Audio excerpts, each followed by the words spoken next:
केंद्रीय गृहमंत्री अमित शहा शनिवारी 20 जून रोजी कोल्हापुरात येत आहेत। ते करवी निवासिनी श्री अंबाबाई देवी दर्शन आणि तीर्थक्षेत्र विकास आराखड्याचा आढावा घेणार आहेत। त्यांच्या स्वागतासाठी श्री अंबाबाई मंदिर व्यवस्थापन सज्ज झालं असून आज जिल्हाधिकारी डॉक्टर विजय राठोड, पोलीस अधीक्षक निलोत्पल यांच्यासह वरिष्ठ अधिकाऱ्यांनी मंदिर सुरक्षेच्या तयारीवर अखेरचा हात फिरवला। नामदार शहा यांच्या सुरक्षेच्या कारणास्तव शनिवारी सकाळी 8 ते 12 या वेळेत भाविकांसाठी दर्शन सुविधा बंद ठेवण्यात येणार आहे। करवी निवासिनी श्री अंबाबाई तीर्थक्षेत्र विकास आराखड्याची सध्या युद्ध पातळीवर अंमलबजावणी सुरू आहे। राज्य शासनानं अहिल्यादेवी होळकर मंदिर संवर्धन योजनेतून गेल्या वर्षी श्री अंबाबाई मंदिरासाठी 1445 कोटी रुपये खर्चाचा तीर्थक्षेत्र विकास आराखडा मंजूर केलाय। यातील पहिल्या टप्प्यात 143 कोटी रुपयांची कामं सुरू आहेत। मंदिराच्या आवारातील संवर्धन कामं अंतिम टप्प्यात आहेत, तर दुसऱ्या टप्प्यात मंदिराबाहेरील 5 मीटर परिसरातील मिळकतींचं सर्वेक्षण पूर्ण झालंय। त्याचा अहवाल शासनाला सादर करण्यात आलाय।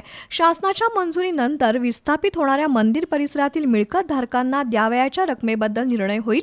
या पार्श्वभूमीवर केंद्रीय गृहमंत्री अमित शहा शनिवार 20 जून रोजी श्री अंबाबाई मंदिराला भेट देणार आहेत। यावेळी ते देवस्थान समितीचे प्रशासक तथा जिल्हाधिकारी डॉक्टर विजय राठोड यांच्याकडून तीर्थक्षेत्र आराखडा अंमलबजावणीची माहिती घेणार आहेत। याचवेळी पालखी प्रदक्षिणा मार्ग आणि परिवार देवता मंदिरांचं संवर्धन या विकास कामांचा नारळ नामदार शहा यांच्या हस्ते फोडण्यात येणार आहे, अशी माहिती देवस्थान समितीचे सचिव शिवराज नाईकवाडे यांनी दिली आहे। महाराष्ट्र शासनानं जी अहिल्यादेवी होळकर मंदिर संवर्धन योजना 6 मे 2025ला जाहीर केली होती, त्यातल्या 1445 कोटीचं काम हे महालक्ष्मी मंदिर विकास आराखड्यासाठी मंजूर झालं होतं।